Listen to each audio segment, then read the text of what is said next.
Thank you for coming tonight. Just a reminder that per MTI show's rights, no photography or video recording is permitted at any point during this show. Please take a moment to turn your cell phones off as they interfere with the systems back here. And I mean, like, completely power them off.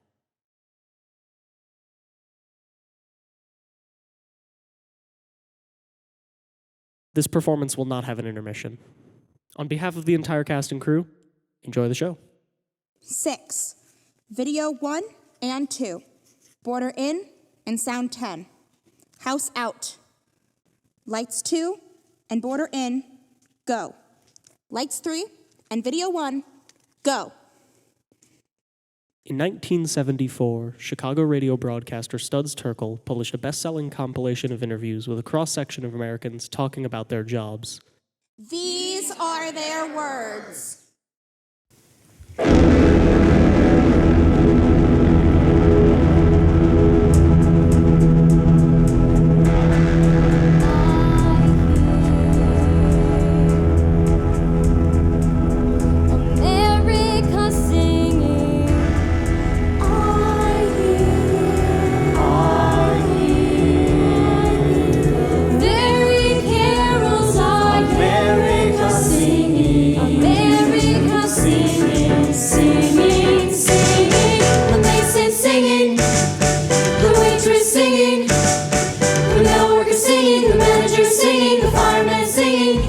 Singing, the teacher, the trucker, the broker, the housewife. I hear America singing, America singing. Every morning I get at night, I can hear it as it's growing again. For generations, that's all we've done. My grandma, mama, and hey, somebody, don't you wanna hear the story of my life? One of them movie companies, TV documentaries. Won't you come and ask me, please? And pay me $1 million to tell you what I do at the store. Cause if you pay me $1 million, I wouldn't have to go and do it no more. 1, 2, 3, 4. Just like the song say, all the live long day. Everybody done know that song. Working for a living the whole day long, all the live long day. Hey, somebody, won't you turn your head? Take a look my way. getting old and I tell you, Getting old ain't nothing new. Stuck again with you, know who? Me and my old pal Monday. You know, rain or shine, it'll be showing. Me and my old pal Monday. And another cup of coffee, get the juices flowing. Another cup of coffee, get the juices flowing. Another cup of coffee, get the juices flowing. And it's 1, 2, 3, get going. Just like the song say, all the live long day. Everybody done know that song. Living for a living the whole day long, all the live long. Just like the song say now, all the live long day. Just like the song say now, all the live long day. Just like the song say now, all the live long day. Just like the song say now, all the live long day. Everybody done know that song. Looking at living the whole day long, all the live long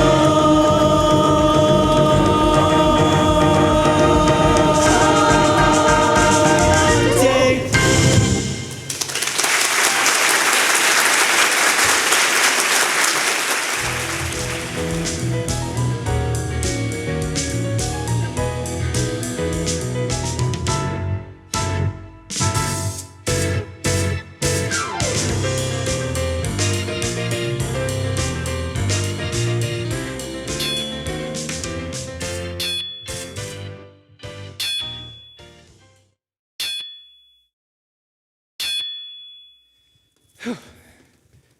I'm a dying breed, a laborer, strictly muscle work. You pick it up, you put it down. You pick it up, you put it down. You pick it up, you put it down. Typically in the morning, you wait at the shanty until 7 o'clock. You go in at 7, and you start walking up the ladder, climbing up the steel. Every 2 floors, you plank it off, and then you disconnect the bottom of the mast and tie it to the boom on top of the choking cable. Then you do the same thing and pick up the other side. I started working structural steel when I was 18 years old. I've worked on buildings 1,000 feet high. Most people are afraid of heights like that, so automatically, that gives every ironworker an ego. You're doing something somebody else can't do. Plus, you get to wear a tool belt. When you're a kid 18 years old, you have the wrenches in like a holster, you're like a cowboy.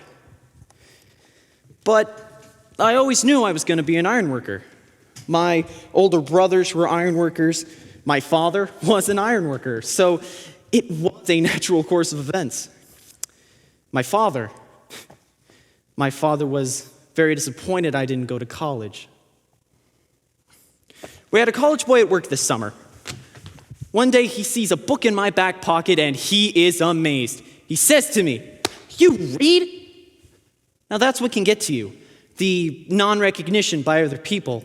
To say a man is just a worker, a woman is just a waitress, it bothers you sometimes. Every morning, I like to look across the skyline for a building that I worked on. Say, that office building over there. You see that building? I helped build it. And I know that some guy is sitting in a corner office behind his $5,000 desk, and he's never going to think about me. But yeah, I think about him sometimes.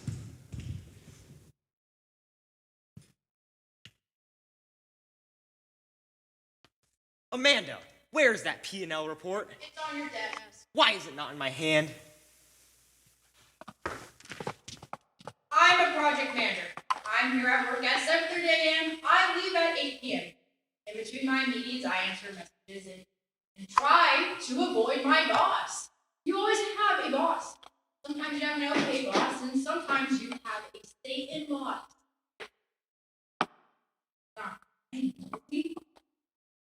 You know, I wish these walls were a little higher. I've been in all different types of cubicles. I've been in high-wall cubes, and I've been in half-height cubes. Listen, the way things are these days, I'm glad to be in any cubicle at all. I have friends who would kill for this job, or any job. I paint the walls of my cubicle with posters. I bring in fresh flowers, and I brought in my favorite ceramic lamp. This collection of things on top of my computer, I call them computer gods. I guess I have more decorations than I thought. But when you're working in a cubicle, things like glow-in-the-dark skeletons go a long way. Sharing a cubicle is sort of like sharing a bathroom stall. Doesn't matter how tall the sides are or how big it is. You're still in there with someone else. In a not sexy way. I can see the programmer in the cubicle next to me through the reflection in the window. Sometimes I can see her reflection and see what she's doing. Quite often, she's emailing jokes from her sister. I've also acquired a webcam. I set it up so that it points behind me and have a little window, which is the webcam's picture. So if someone walks behind me, I grew up expecting I would get out of college and make $1 million. I grew up expecting that somebody would just deliver Mercedes to my front door. It's been quite a rude awakening. This is the first time in 4 generations I haven't worse than my parents. Jobs are not big enough for people. When you ask people who they are, they find themselves by their jobs. I'm a doctor, I'm a carpenter, I'm a sport cancer. So if you ask me, I'd say, I'm Amanda McKinney. At certain points in time, I do things for a living. My mentality is totally different than the people 20 years older than me. The lifers. I have no real sense of loyalty because I know that they have a business to run and they'll lay me off if it's prudent. I accept that. I perceive that anyone my age thinks that I've got a job for them. The deal is, all right, especially in this company that I'm going to move and get more money.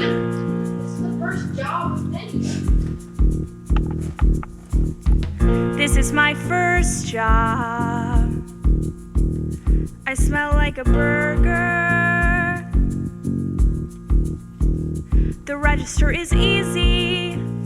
Hey, you want a burger? I hit the picture of a burger. Every day the same old thing. Hello, chicken nugget quarter pounder. And a waitress at the end of the counter. When I see the manager writing down an order,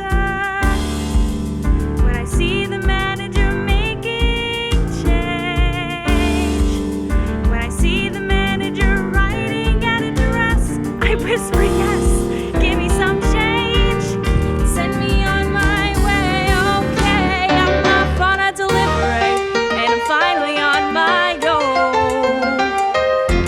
Delivery, peace, and I'm headed apart to know. Fresh air and exercise, and sometimes I'll throw in some extra fries. We're calling it in today, my world is gray, until they send me away on a delivery, and now the wind is in my hair. Off on a delivery, no one to watch me, I can wander anywhere. Food is getting cold, and so I'll do as I am told. Responsibility, I have responsibilities. See, my father sits at home, he doesn't work anymore, while my mother works a double shift at the department store. And it's nice not having to ask for money, and it's nice not having to ask for dinner, and it's nice on nights when you have to get away. I go to work every day, I'm putting money away. Hey, you know what they say, slow and steady.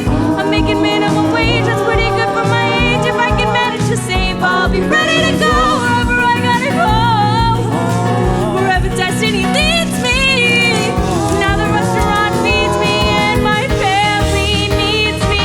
Delivery! Yes. The customer's always right. My delivery, my delivery. Thanks for getting me out of the house tonight. I keep the order straight, and I say sorry if I'm late. Some extra napkins for your plate, for making you wait. That'll be $12.98 for your delivery. I can wander out of range. My delivery, my delivery. Towards a future new and strange. This job is just a start, but wait, I haven't told you my favorite part. It's when they pay, and then they say, Screw it. Keep the change. keep the change, keep the change, keep the change, and bit by bit I keep the change. If I save a little every day, this job's gonna deliver me far away. And I'll look back on this and say, thank God for delivery.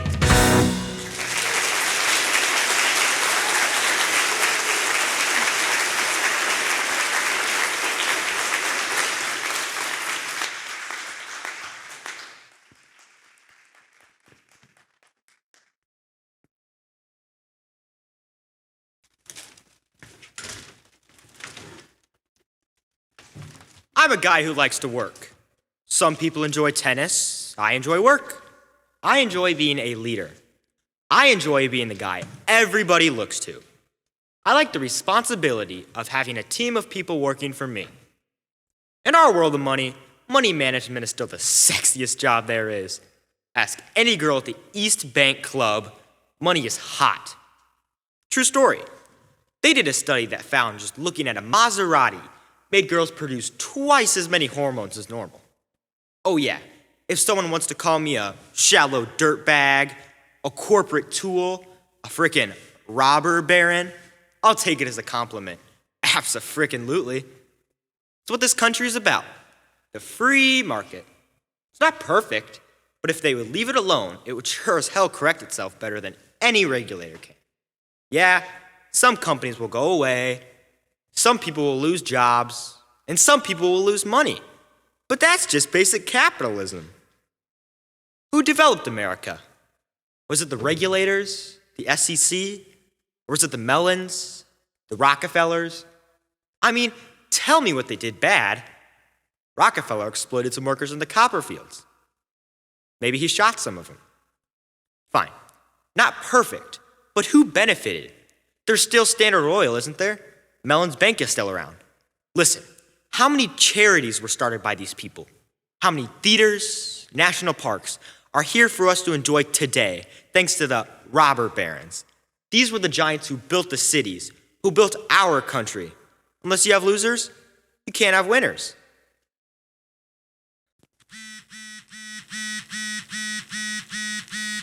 Hold on a sec, I gotta take this. Yeah, okay. Give me 5 minutes. Yeah, okay. Look, I'm gonna have to cut this short. I need to get back on the phone before the markets close overseas. Everybody works long hours these days. Kid wants to make it, he's gotta be willing to work long hours. And he's gotta know how to outsmart the regulators to make a profit. It's easy. Man, if you can't outsmart one little government staff, you should have come to work in the morning. I should be their teacher. You know, I always wanted to teach. That's what I like to do when I get tired of all this. Get involved with the young people. Pass along my knowledge, my experience, my values.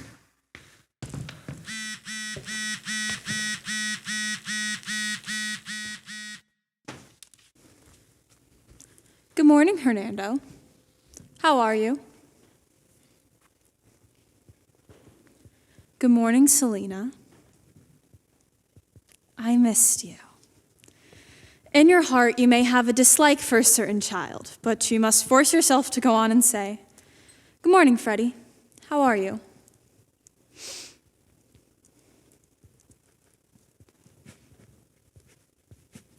Somebody forgot to take his Ritalin this morning.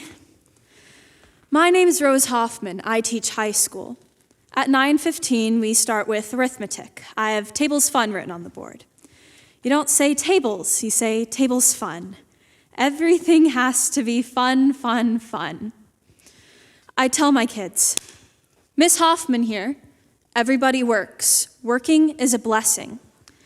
Back in my day, we had 18, 20 kids in the classroom who came in at the beginning of the bell and worked to the very end. Now I have 37. They come in, play on their cell phones, leave for computer lab or art therapy. Oh yes, I've seen great changes since I began teaching 40 years ago. January 6th, 40 years ago, my classroom was primarily Polish. I loved the Polish people. They worked hard.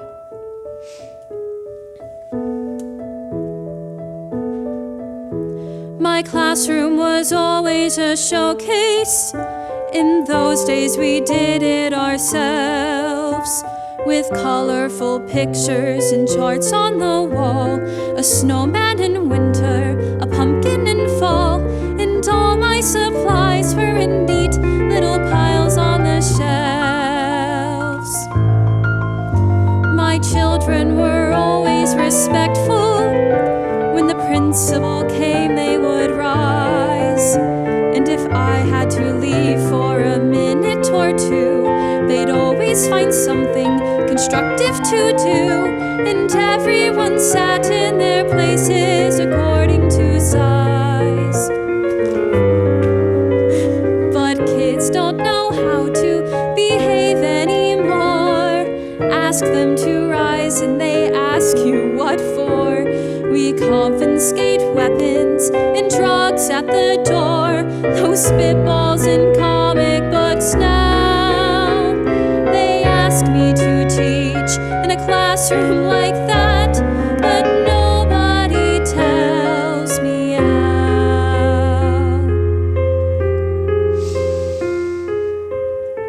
Back when we taught English as a first language, not English as a second language, I'm shocked we teach English as a second language. I mean, when my parents came here, we didn't learn Jewish as a first language at the taxpayer's expense. Back then, we didn't have troubles with focus or discipline even.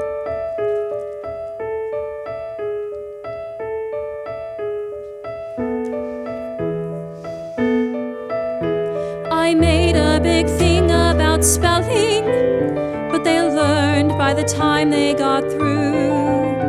They they copied the words till they knew them by heart. 10 times for the dumb ones and twice for the smart. And gold stars were given to those who made sentences too.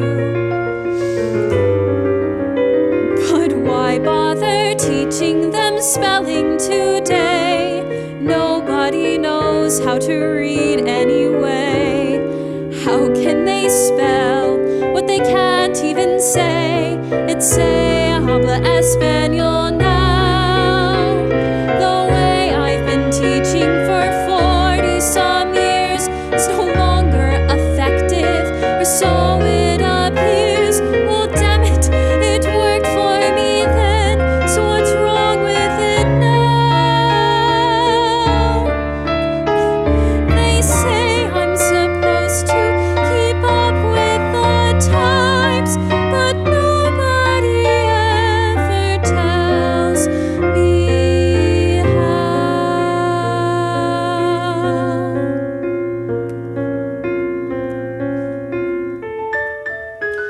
There's always one student who stood out in my mind, my favorite. She wasn't very bright, but she never caused any trouble. I still see her around sometimes today. She doesn't cause trouble today either. She has the same smile for everyone.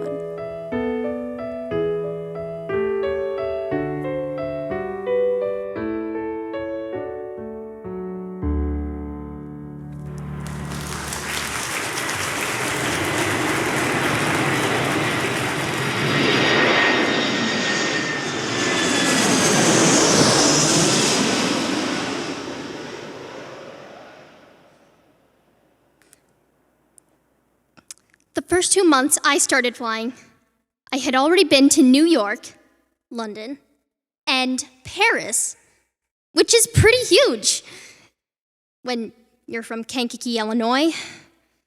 But after you start working for the airlines, it's actually not as glamorous as you thought it was going to be. Sometimes people just get nasty. I mean, they get harassed by security, and then they get delivered to us. And your shining personality only goes so far. We get scared sometimes, too. I've never yet been so scared that I didn't want to get on the plane, but there have been times when there's been something funny. One time, I was working first class, and we had a load full of passengers. And the captain tells me that we're going to have to make an emergency flight, make an emergency landing in Chicago, because we lost a pin out of the nose gear. When we land, the nose gear is going to collapse. So he wants me to prepare the entire cabin, but not for another 2 hours, and not to tell the other flight attendants because they're new and they'd get all excited. So I had to keep this in me for 2 hours. And I'm wondering, am I gonna die today? And I'm serving drinks and food. And this guy gets mad at me because his omelet's too cold. I was gonna say, you just wait, buddy. You're not gonna have to worry about that freaking omelet. When I told my parents I was going into the airlines, they got so excited. My mother especially thought it would be great that I could have the ambition, the nerve to go out into the city on my own and try to do something. Really? I just wanted to get out of Kankakee.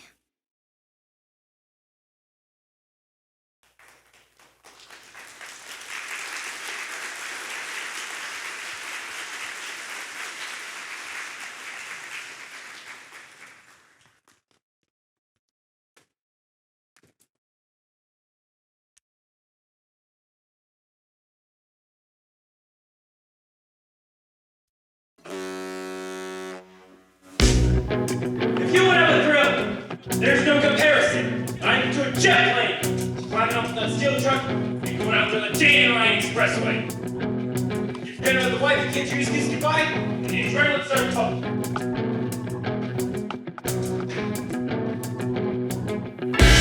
Breaker number 9, lights should be yourself going now.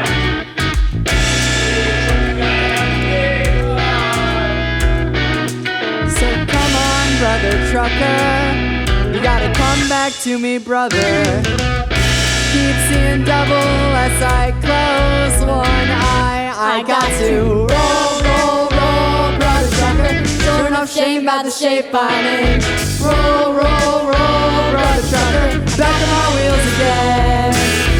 Roll, brother trucker. Outward bound from South Bend. Roll, brother trucker. I'm back on my wheels again.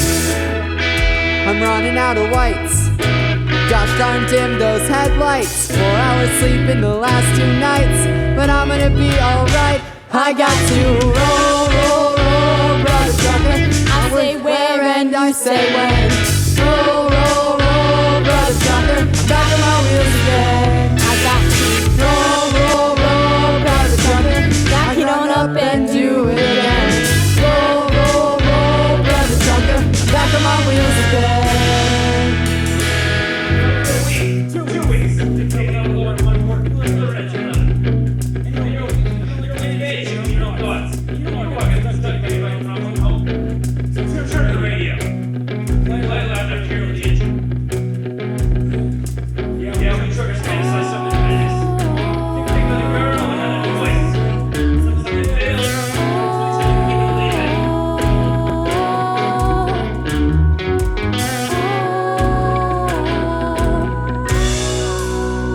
Moon over New Jersey, big state police. I'm in a hurry. Won't you let me go in peace? I'm independent. I ain't got no Teamster dough. Cause the AFL and the CIO, they still don't own the road.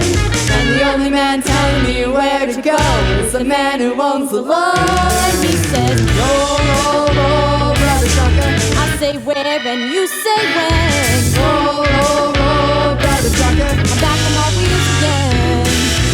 Roll, brother trucker. Outward bound from South Bend. Roll, brother trucker. I'm back on my wheels again. Back on my wheels again.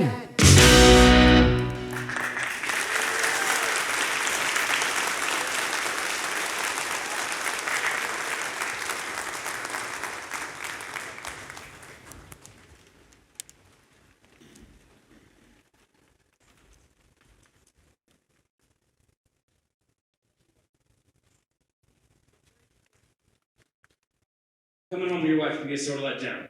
She has to raise the kids, she has to find up the bill collectors. She didn't even encounter her husband to be at a graduation or communion. When you get home, you're too tired to go out on a Saturday night, so you just sleep. I make 2 round trips to Evansville. I have to spend 4 hours in my house. Never go home. You just keep on going. So you call your wife, tell her you won't be back. Hey, honey?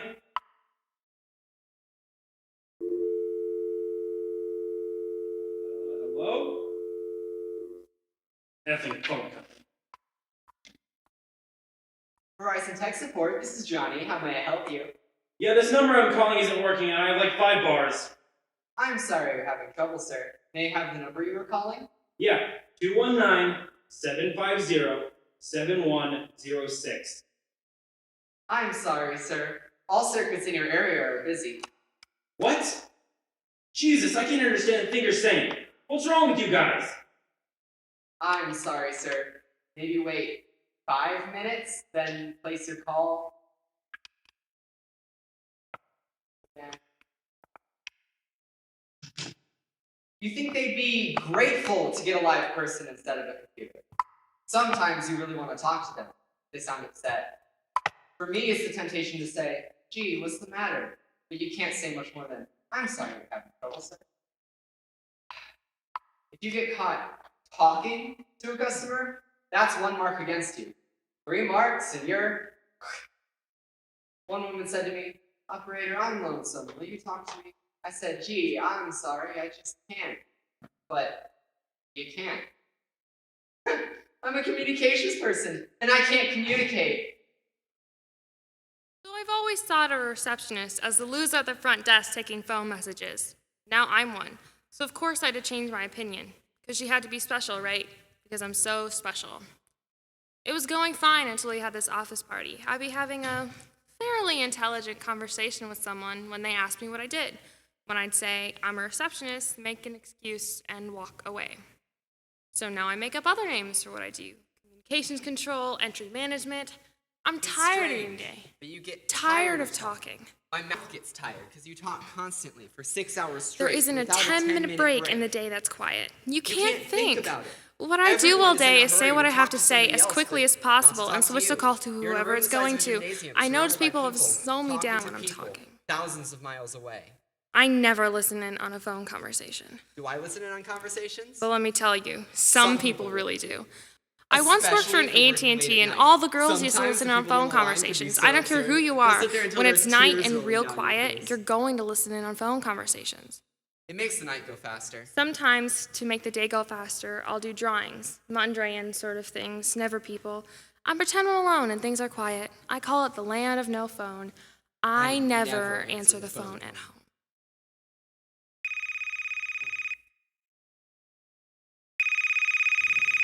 Hello? Hello? Yes, this is she. Oh, I'm sorry, no thank you. No, my husband gets the paper at his office, and I just read it online. No, I don't have an office. I don't work. Oh, I work. Of course I work. It's just, I don't have a job. Right. Anyway, thanks for the offer. Bye-bye. I am a stay-at-home mom. I guess in my Mother's Day, they would have called me a housewife. That's funny. It's not like I sit around watching soap operas all day. No. I have a lot of work to do. You just want something more exciting to talk about at a dinner party, you know? Something important. What I do only matters to 3 people. All I am is just a housewife, nothing special, nothing great. What I do is kind of boring. If you'd rather, it can wait. All I am is someone's mother. All I am is someone's wife. All of which seems unimportant. All it is just my life.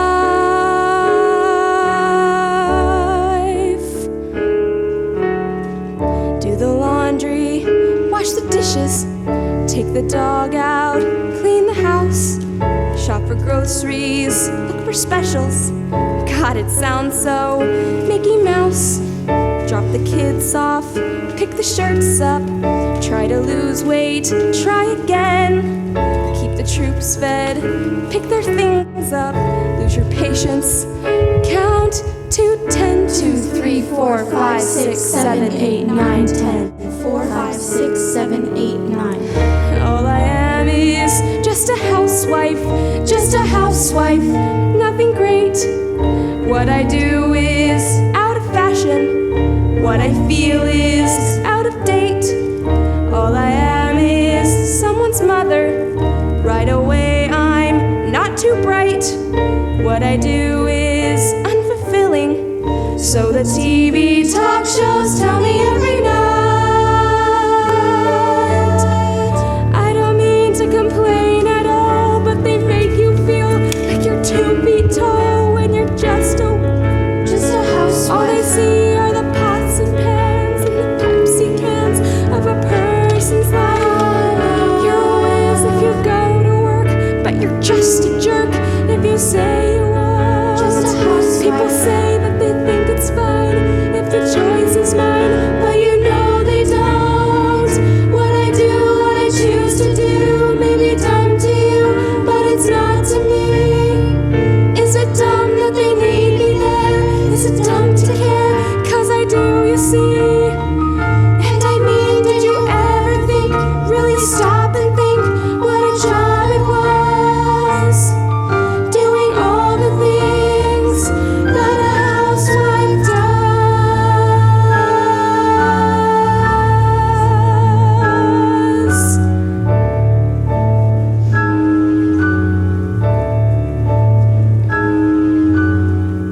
I'm afraid it's unimpressive. All I am is someone's mother, nothing special. What I do is unexciting. Take the kids here, take the kids there. I don't mean to complain at all. All I am is busy, busy every day. All I am is like my mother. All I am is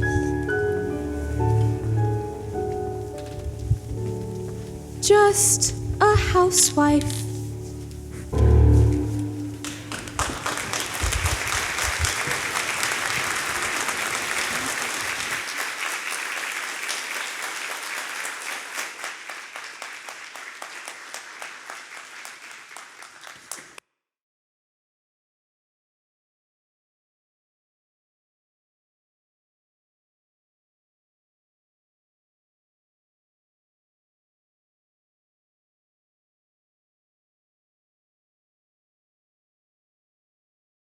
I didn't want to be a housewife like my mother and sisters. Somehow, I just always knew I wanted more out of life. Personally, I think of myself as an upper-class working girl. The press calls me a socialite, which is just another name for any well-dressed fundraiser. To me, fundraising is like candy. You get to talk to fascinating people and promote causes you love. What could be more delicious than that? I began many years ago when I gave a party in Washington, D.C. for Nicaraguan refugee children. It wasn't for the Contras, although I'm sure that would have been fun too. But sometimes, but fundraising is work. It's hard separating people from their money. There's finesse to approaching a potential donor. I never bring up money when I first meet someone. I mean, it's not a surprise. They know why I'm here. But sometimes I like to see how long I can go before I ask for a gift. Call me a tease. The other day I was riding around New York in a limousine, and there was a hotel strike, and there was nowhere to go. And I just thought to myself, well, now I know what it feels like to be a bag lady. I mean, you can't just go around, pick up every homeless person you see and bring them along with you. But sometimes, if you can, you say something entertaining. Bring a light into their eyes. Maybe that's what socialite means. But sometimes it's really hard, really exhausting being on all the time. I don't think it's so terribly different from someone who works 40 hours a week in an assembly line and comes home cut off, numb. People aren't built to switch on and off like water faucets.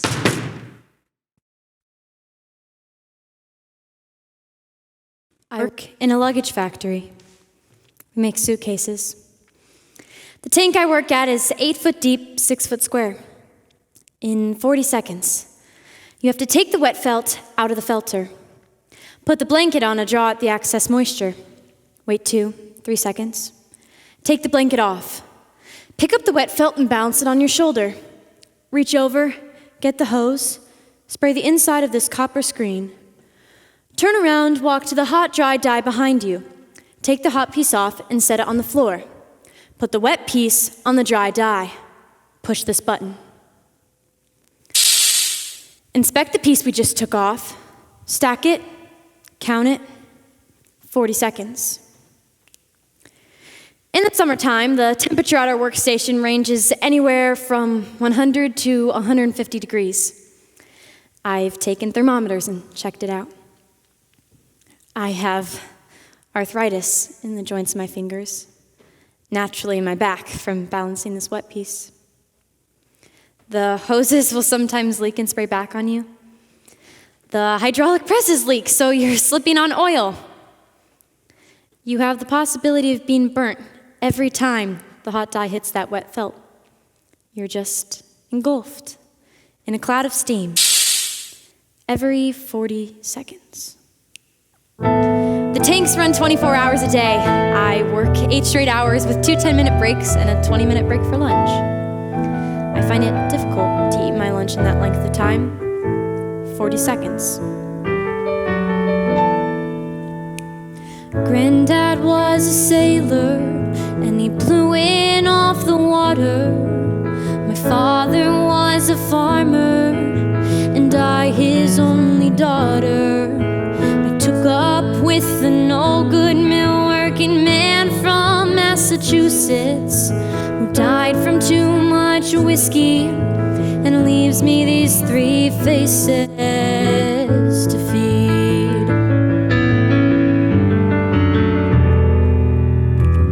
Mill work ain't easy, mill work ain't hard.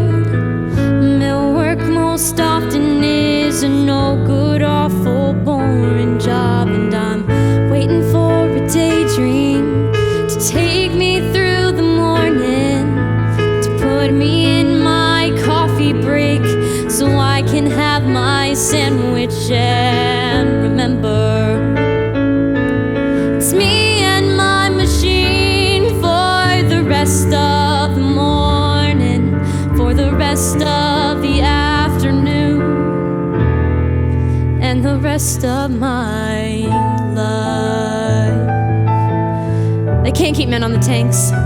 They say it's too monotonous. I think women adjust better to monotony than men because their minds are used to doing more than one thing at once. Whereas a man can only think of one thing at a time. A woman can listen to a child while she's doing something else. It's the same way on the tanks. You get to be automatic in what you're doing while your mind is doing something else. And my mind begins to wander to my days back on the farm, and I can see my father smiling at me, swinging on his arm, and I can hear my granddad's stories of the storms out on Lake Erie, vessels and cargoes, fortunes and sailors' lives were lost. It's my life has been wasted, and I have been the fool to let this manufacturer use my body for a tool. I guess I'll ride home in the evenings, staring at my hands, swearing by my sorrow that a young girl ought to stand a better chance. And may I work this mill for just as long as I am able, and never meet the man whose name is on the label. It's me and my machine for the rest of the morning, for the rest of the afternoon, and the rest of my life.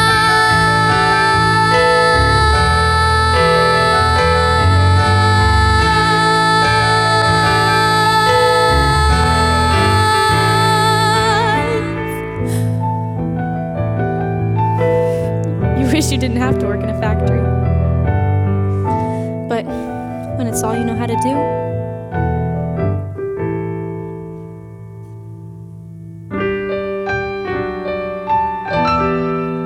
it's what you do.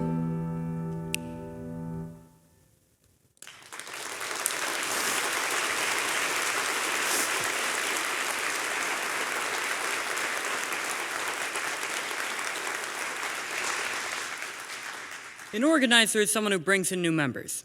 You try to build an organization that gives people the power to make the changes. I put together a fairly solid organization of rural people in Pike County to stop Bethlehem Steel from strip mining. I had to tell people again and again that they had the stuff to do the job, that it's possible to win. See, most people in their guts don't really believe it. Nobody believed we could stop Bethlehem, but all that the people in Pike County really wanted was a park. just a place for their kids. And Bethlehem? Bethlehem said, go to hell. We're not going to give you a damn thing. So, I got 20, 30 people together I saw as leaders. I said, let's get that park. They said, we can't. I said, yes, we can. So, I got enough people together, we wrote letters, we protested, till we finally got on TV. And Bethlehem? Well, Bethlehem caved. A couple months later, 4,000 people from Pike County drove up to watch bulldozers grading down the land to make that park. You see, people become convinced there's not a damn thing they can do. I believe we have it inside us to change things. I mean, all human recorded history is what, 5,000 years old? How many people in that time have made an overwhelming difference? 20? 30? You see, the problem with history is that it's written by college professors about great men. But that's not what history is. History is a hell of a lot of little people, men and women, just like you and me, getting together and deciding they want a better life.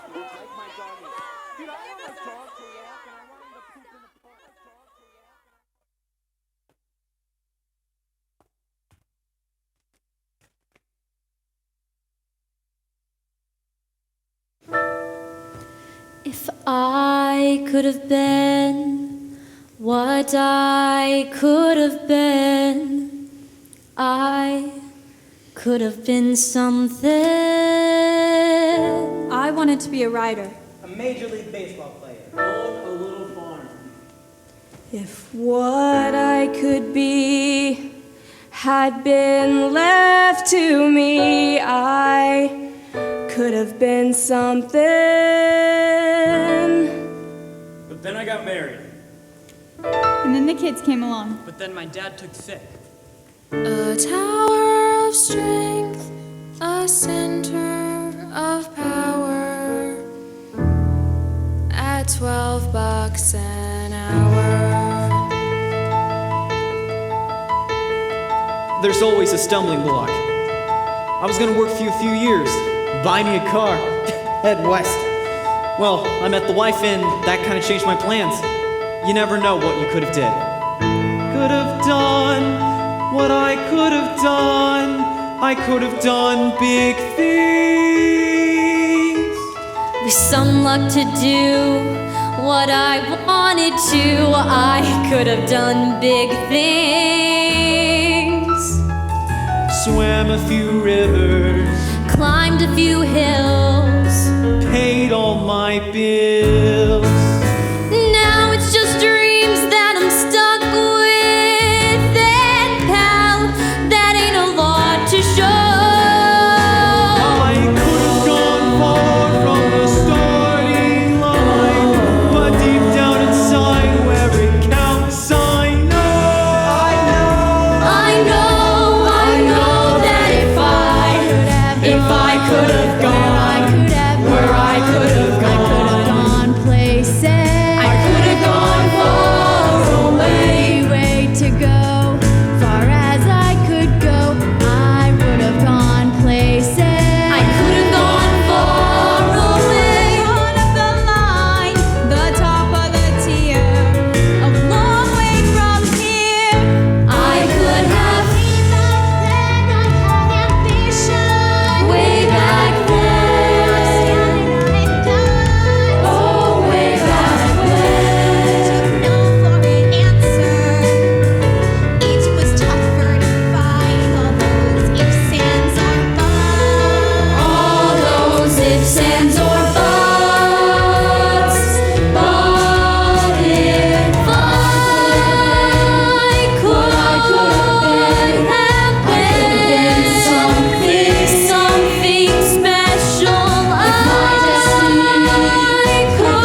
the hardest? You sit with half a mind, one eye on the clock.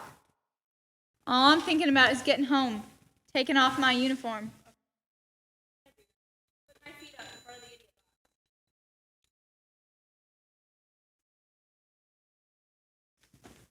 When that whistle blows, you get a couple of guys who want to sit around and talk. I just want to get out of here. It's a pretty good day laying stone. You get interested in what you're doing, and you usually fight the clock the other way. You're not looking for quitting. You're wondering you haven't gotten enough done, and it's almost quitting time. There's not a house in this country I haven't built that I don't look at every time I go by. And if there's one stone crooked, I still notice it. The people what lives there might not notice it, but I notice it. Stone's my business. Stone's my life.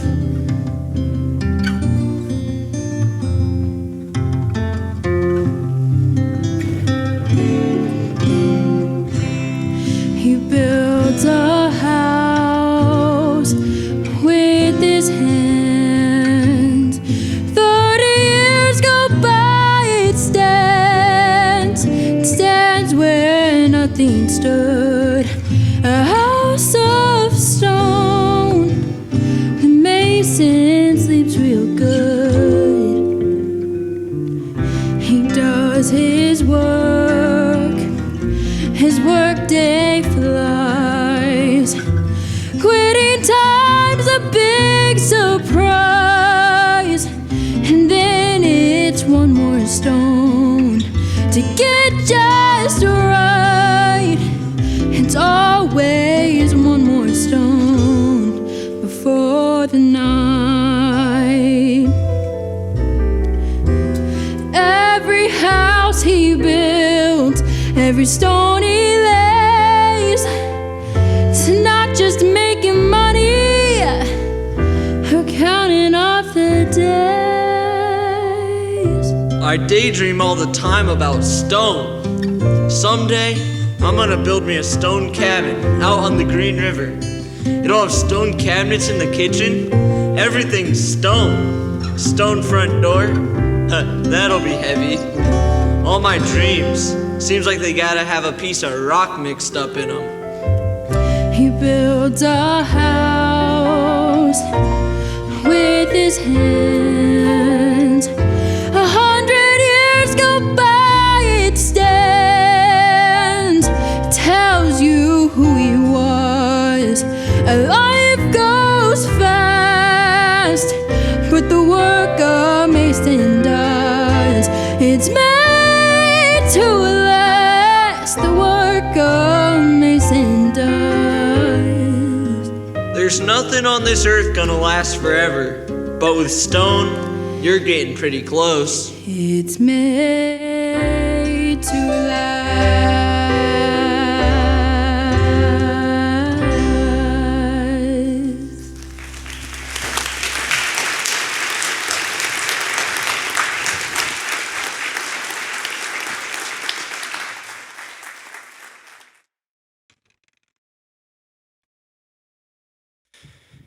I can't relax.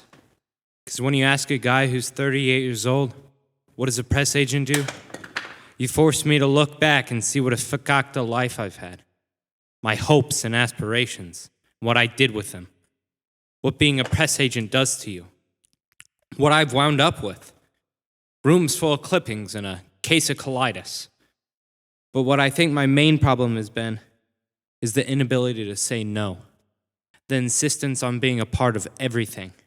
The fear you're going to miss out on something. You know, one psychiatrist said to me, a guy with one ass can't ride two horses. Being a publicist is a confession of weakness. It's for people who don't have the guts to get attention for themselves. You spend your whole life telling the world how great somebody else is. And in this work, you don't build anything. If I had a little mom and pop candy store, and I built it into a bigger store, who knows? I could have sold it for $1 million. But who do I sell my clippings to?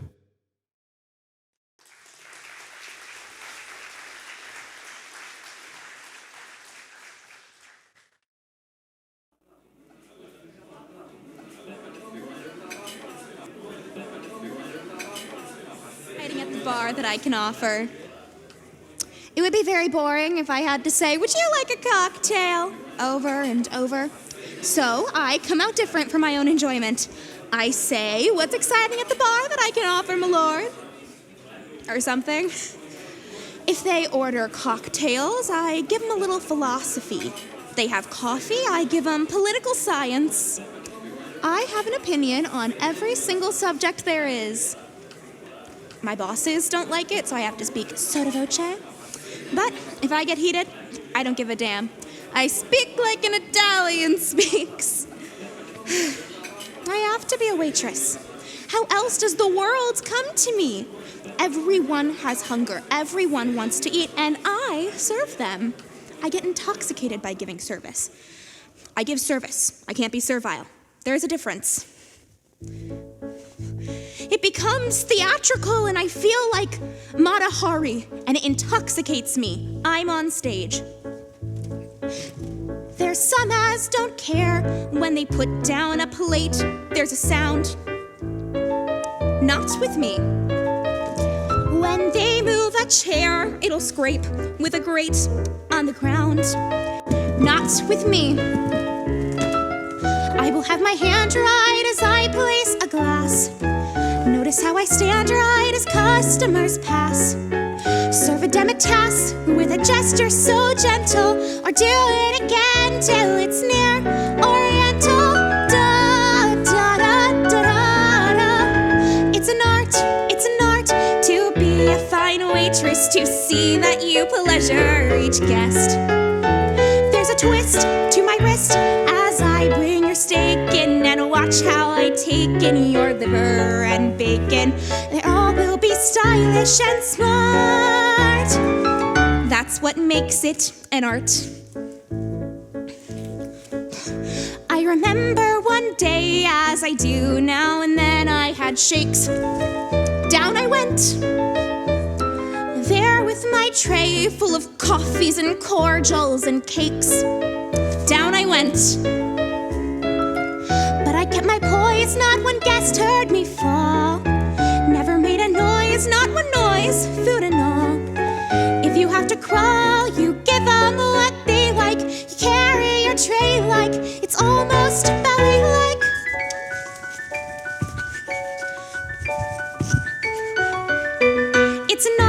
It's an art to be a fine waitress. Each evening I treasure the test.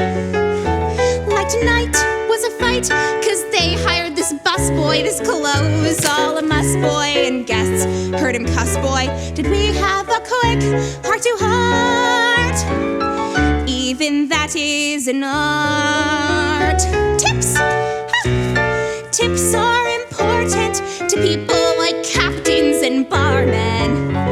To them, it's a tipsy. To me, I'm a gypsy. Just toss me a coin, and I suddenly feel like Carmen.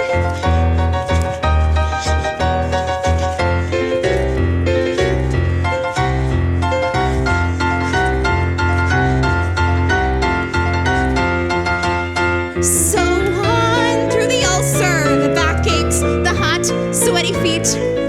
On you go. Through is your knife dull, sir, and madam wants what? With her meat. On you go. 2 a.m. approaches, the curtains descend. There among the roaches, my axe at an end. Every night I tend to find myself crying. There's no work so trying or so satisfying. I tell everybody that I am a waitress and I am proud. Whenever somebody comes up to me and says, "Hey, you're terrific. How come you're just a waitress?" You know what I say to them? Oh, I say to them, "Why? Don't you think you deserve to be served by me?" It's an art to be a fine waitress, to go without leisure or rest. So I zoom through the room with a flare. No one else has an air, no one else has. I swear no one else has my lilt. When I say on the court, I can see it gives me a glow. Every time I prove I'm a pro. Maybe I'm not quite Michelangelo, but I'm not just a waitress. I'm a one-woman show.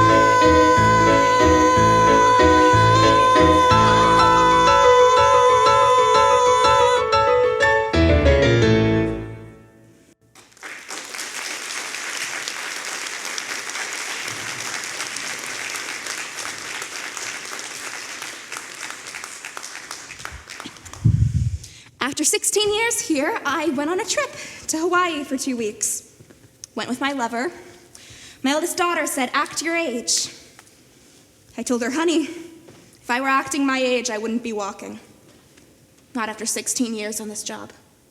I worked for them 16 years, and overnight they let half of us go. It's now known as Black Thursday. They told us to clear out, leave, that's all. No goodbyes. One guy broke down and cried right there. What did I do wrong? I've done a great job. Please don't do this to me. My daughter's getting married next month. How am I going to face people? All of a sudden, nobody calls. You go out and start visiting friends, but they're all busy with their own work. They don't have time for you. This is a psychological... I don't want to get into it. It was a year ago November and I'm still looking, but you just have to fight your way through it, which I've done my whole life. I mean, don't get me wrong. In this economy, I'm lucky to have any work at all. But after so many years, I wish... I just wish how it felt not to have to go to work.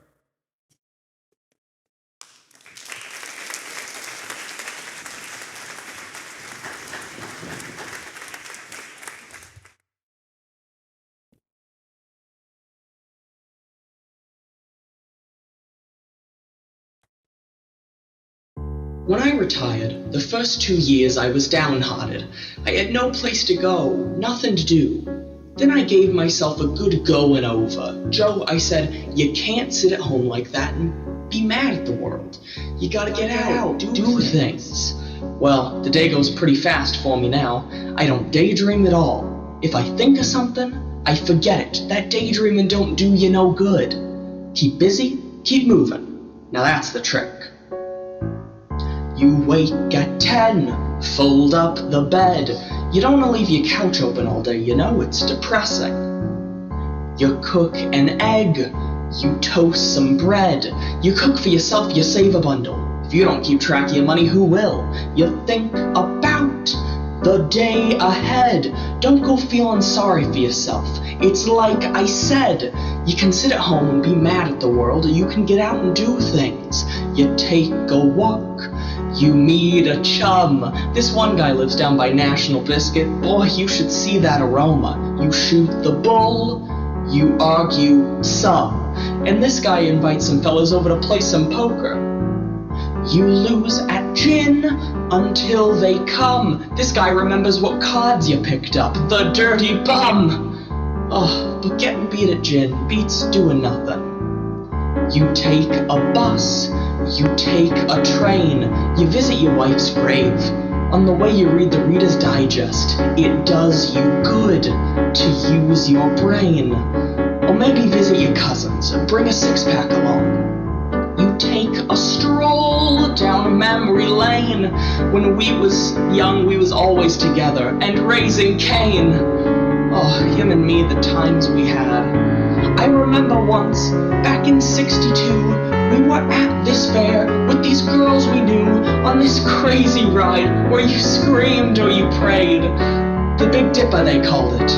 We could hardly walk as we left the car, so we staggered down for a candy bar. Then we sat and laughed in the penny arcade.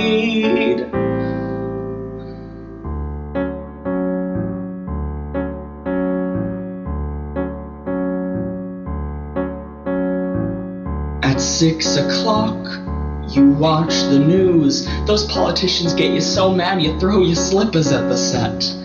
You cook some franks, no big to-dos. Most nights you lie around, but maybe you call your daughter. You watch the game, you take a snooze. But then Sunday's different. You change your shirt and shine your shoes, 'cause you're going around the block to the tavern to shoot some pool, to drink some beer. You don't gotta drink a lot to have a good time, maybe 3 or 4 in an evening. You find a pal, you bend his ear. You meet a lot of your old crowd there Sundays. Sometimes you sing the kind of song you never hear, like Stardust or In the Mood. And then you cheer. Oh, last Sunday night we sang Till We Meet Again. Believe it or not, I once did a waltz to that tune, honest to God. It was at a dance, I was 17, and the girl was like from a magazine, and the lights were low, and I really mean low. I think my friends had something to do with that, and I kissed her cheek as we waltzed away. I remember that like it's yesterday. Boy, was she surprised. I can hear her say, Joe,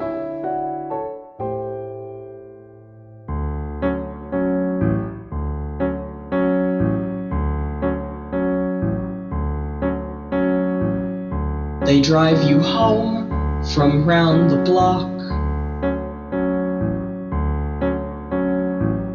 You take your cash out of your sock. You fix the bed, you check the lock. You wind the clock. You know, when I retired, a lot of people told me, Joe, you got your health, you shouldn't have done it. But it's too late. I don't know why I retired. Just a habit, I guess. But I got no regrets. I keep busy, keep traveling. You know, I go to fires every once in a while. That fire we had on Milwaukee Avenue about 3 months ago, I was there. I was surprised the smoke was coming out there heavy as hell, but you don't see no flames, you know? Boy, that was some fire.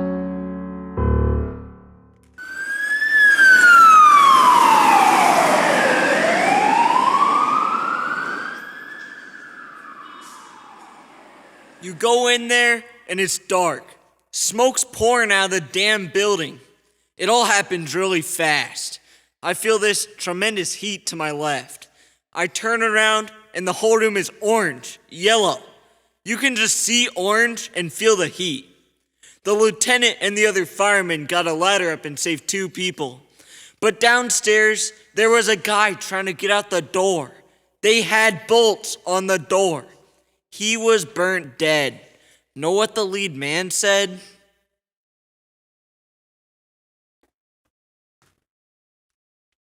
Damn! We lost a guy. You saved 2 people. How are you supposed to know there's a guy sleeping on the pool table? Yeah? We lost a guy.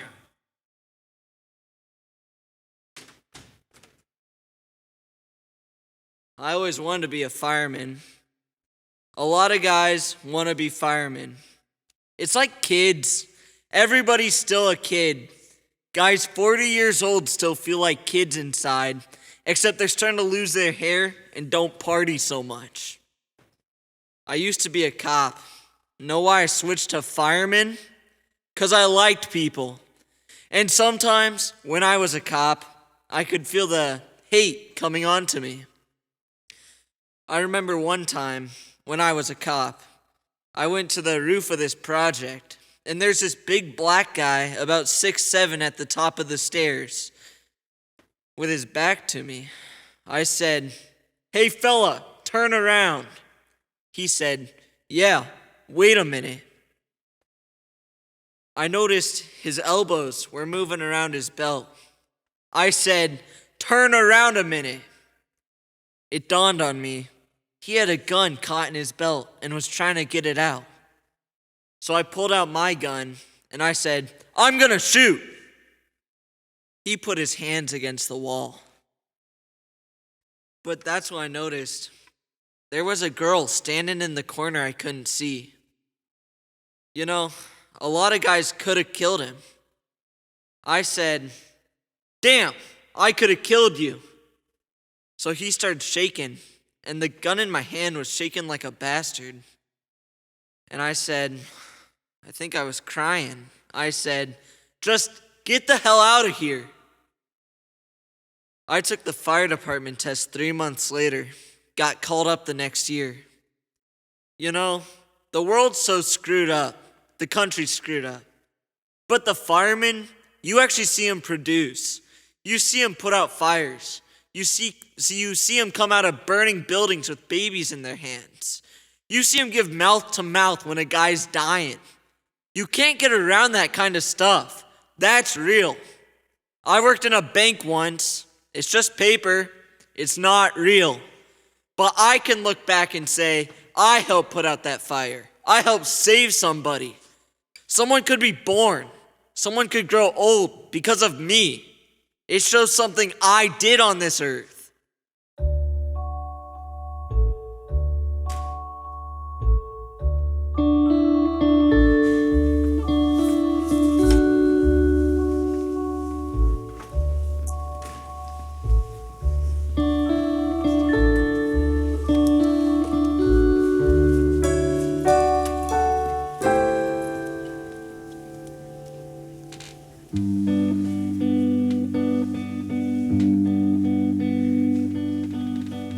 Had a very good day today. We went down to the senior center just a mile away. Some days he only wants to stay at home, but on Tuesdays they play music and they dance. You should have seen him dance. They were playing Spanish music. He's a ham. He likes to make the nurses smile. Some days he can't remember who I am, but today he was lucid for a little while. Through it all, I take his pulse, I change his clothes. Where are his children? Heaven knows. It doesn't pay much, but I get through because I do the work that no one else will do.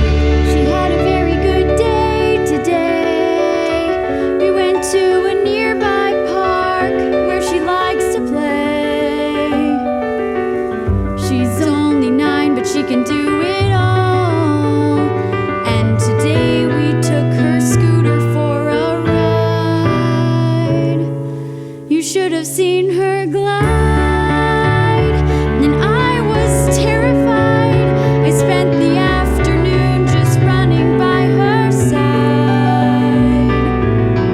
The sun came down and then I brought her home.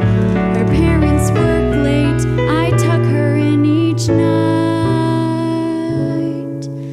And I sing Mahogita, Mana Mahogita, Mahama Mahogita, till she's asleep. She says, I love you, and I love her too, while I do all the work her mother doesn't do. I have a family of my own. I have a daughter back at home. I send whatever I can spend, with no one singing her to sleep. and sometimes I close my eyes and imagine I am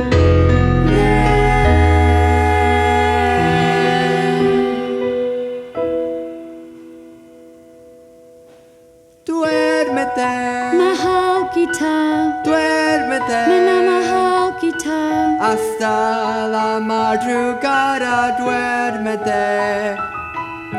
Mahogita, Had a very good day Mana today. Mahogita, We went down to the senior center just a mile away. One day my dreams are gonna all come true. For now I do what no one wants to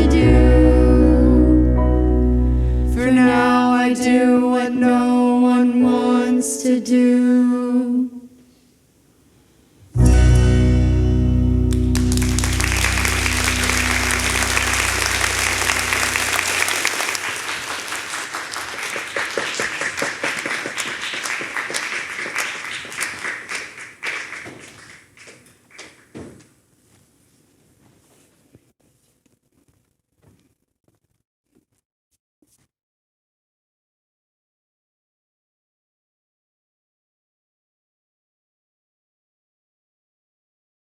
You know what I always wanted to do?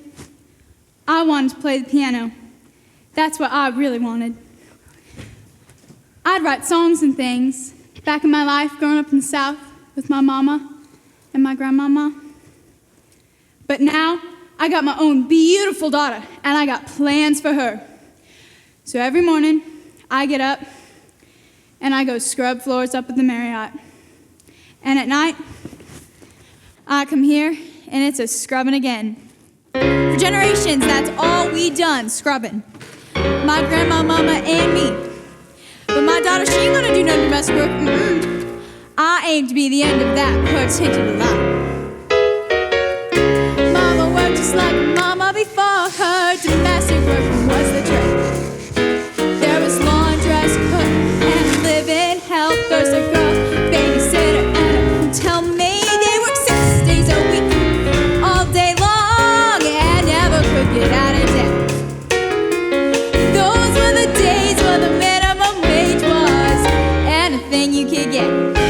They was cleaning women without faces. They was coming and going on a first name basis. Talking to somebody who knows. Somebody who knows. And after too many years, Lord, I don't want to be stuck in no laundry room. Oh no, I don't want to pick up not another broom. One of these days, just want to sleep till noon.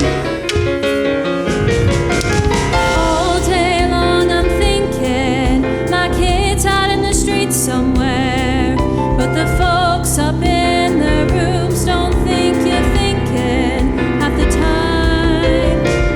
Always talking around you when you ain't even there. All day it's getting something to my mind, I got a daughter with a head on her shoulders and pretty as a picture too. No, she ain't gonna hide.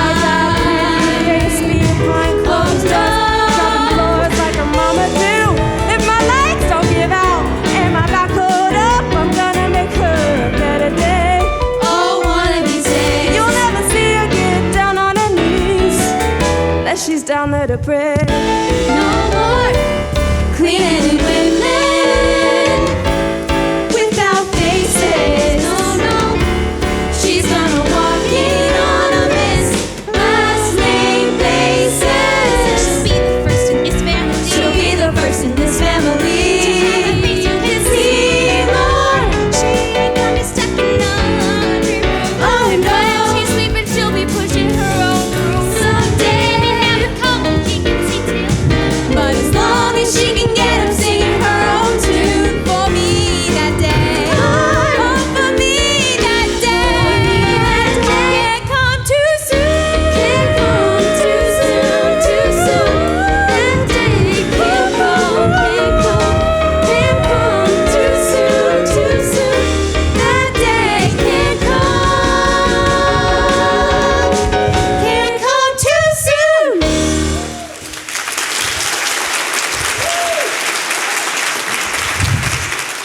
I come from 4 generations of cleaning women, but my daughter, she's a whole new generation. That's what we got coming up today, a whole new generation.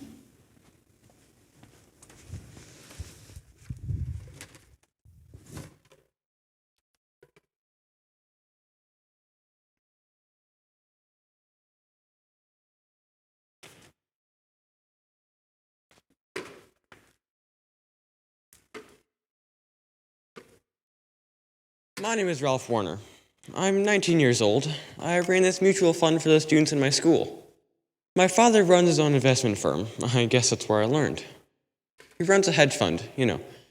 Those are the guys who are always caught defrauding their investors. We studied ethics at school, so I'm sure I won't have any problem. I'll be going to business school, Kellogg, naturally. What I'd really like to be is a professional golfer, but realistically, I'll probably just be an entrepreneur. And then I'll start a family, of course. My, quote, dream girl, unquote, has long brunette hair, doesn't have to wear a lot of makeup because, well, she'll be naturally pretty. I want her to have a lot of personality, because when we're 30 and we're moving up the ladder, there's going to have to be a whole lot more than just looks.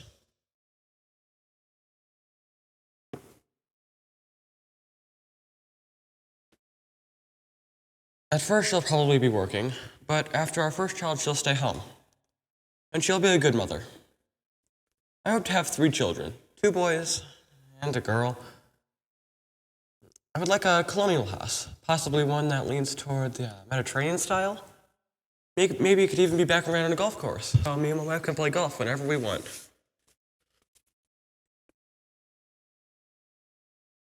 I hope my wife can play golf. My name's Charlie. I'll be 20 in 3 weeks. So I got recommended for this job in a newsroom on a Chicago paper. I went down to the editor and I told him how much I wanted to be a journalist. He liked me. I had a tie on. See, going to work for me was a kind of missionary kind of thing. I was bringing in organic walnuts and organic raisins and just giving them away to everybody. See, at this stage of the game, I was in a very spiritualistic mood. I was enjoying my job because I was answering phones most of the time. People would call up and complain or have a problem, and I'd tell them, hey, this is a capitalist newspaper. And as long as it's a capitalist newspaper, it's not going to serve you because its purpose is to make money for its owner. And then I tell them to call up the editor or come down and take over the paper. And a lot of people responded really well to these suggestions. But the editor, he calls me into his office and he is like blah, blah, blah, blah, blah. I wanted to punch him as hard as I could. In the face. I mean, he's a really nice person. I like him a lot. I don't know if I'd get any pleasure out of maybe roughing him up with a baseball bat. But that was my fantasy all spring at the paper. Or walking into the editor's office and saying, okay, how do you face your death? I had been thinking, what will I do when I get fired? I had to do something to show them, hey, I'm better than you Ivy League snobs. I'm getting fired because I'm different. I had to think fast, so I turned to the editor and I said, I hope you can live with the conditions you're creating. And then I turned around and walked out and I started to cry. And the editor, he hurries after me and says, wait a minute, I'm not the one creating these conditions. You are. I said, no, I'm not the one who has the power. You're the one who has the power. Now I've got myself on unemployment. They were nice to me the first few times. Then this woman told me to get a number. I wanted to tell her, screw you! I can wait outside your apartment and knock you out and steal your money. But that's bitterness. I don't like being bitter. I'm a pacifist.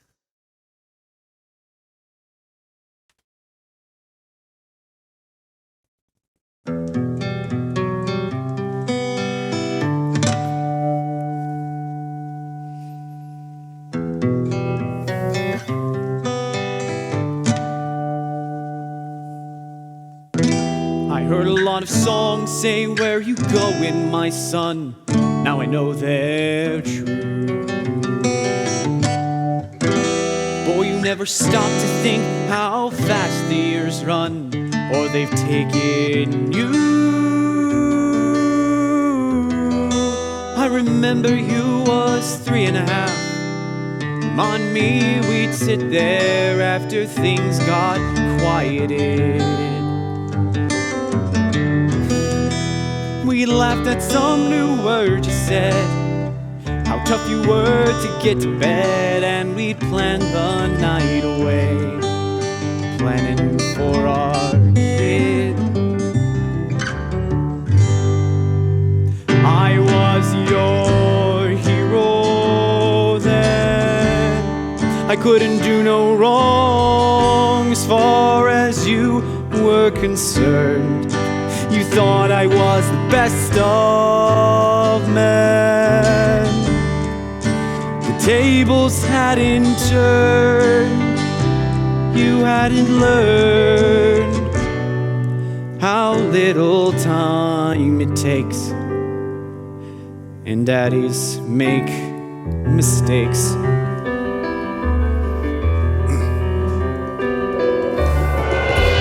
Seems to me that lately I've been thinking a lot. I think about my dad. Lots of funny things come back, thought I forgot, but now they make me sad. High school as it used to be, I didn't want him touching me, and I'd shuddered if he did.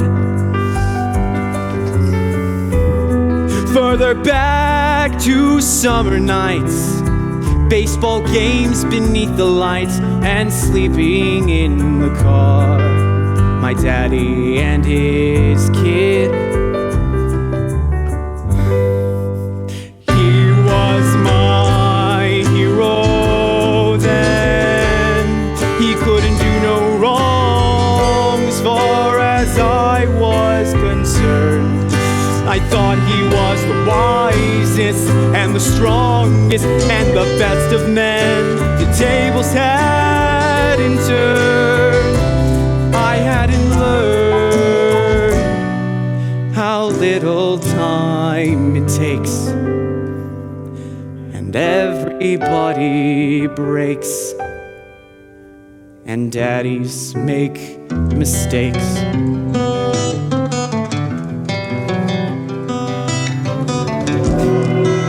It may sound square, but my kid, he's my imprint, you know what I mean? I mean, this is why I work.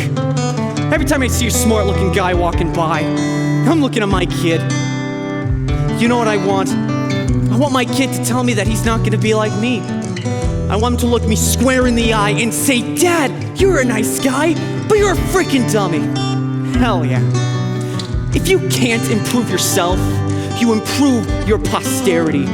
Otherwise, life ain't worth living. Might as well go back into the cave and stay there. You know, I think when the first caveman walked out of the cave to see what was on the other side, he wasn't doing it solely out of curiosity. He was doing it so that his son could get out of that cave. I heard a lot of songs say, "Where you going, my son?" Now I know they're for real. Boy, you never stop to think how fast the years run, or the things they steal. But now it seems that I always knew why I do the things I do, and the things I'll never do. Why I work my whole damn life, so as I could give a better life than the one my dad could give me. I give it for my kid.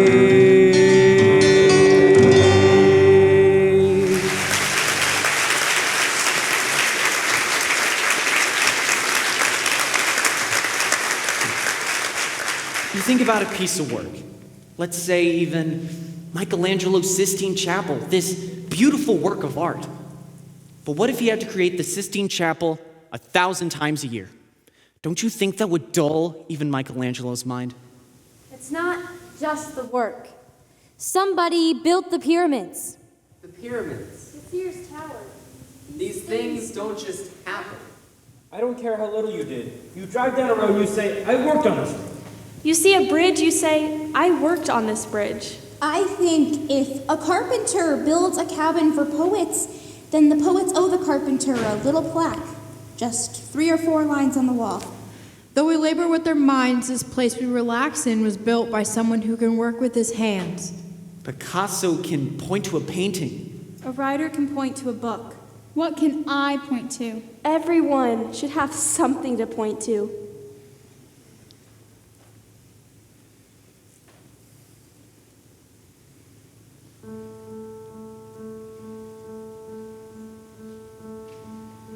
You know what I want? I would like to see a building, say the Sears Tower. I would like to see on one side of it a foot-wide strip from top to bottom with the names of every person who's worked in or on that building. All the names. So that when a guy walks by, he could take his son, take his daughter, and say, See that building? I was the one who did the design. I was the one who drafted the plans. Every detail and every line. See that building?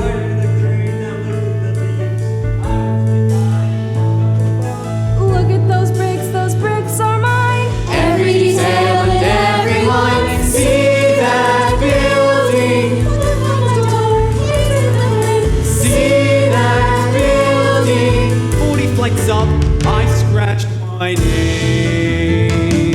See that building? I clean the floors and I clean them good. People don't know my job is hard. See that building?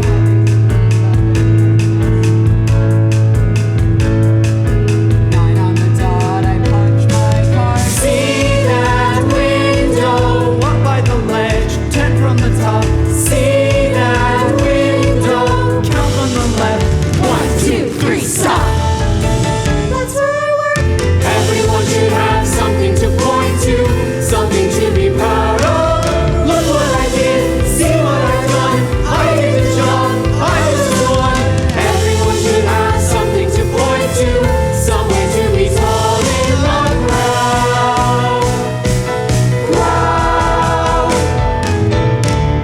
See that building? Day after day after day after day. That's where I put myself on the line. That's where I sweat to earn my pay. See that building? That's where I put the food on our plates. That's where I lived a piece of my life. Where I can bring my kids and say, see that building? The weather was hot, decisions were made. See that building? The windows were warm, the cyclists were made, the melons were turned, the concrete was laid. Records are kept, the office is run, the coffee is sold, the digging was done, the building was built for all eyes to see.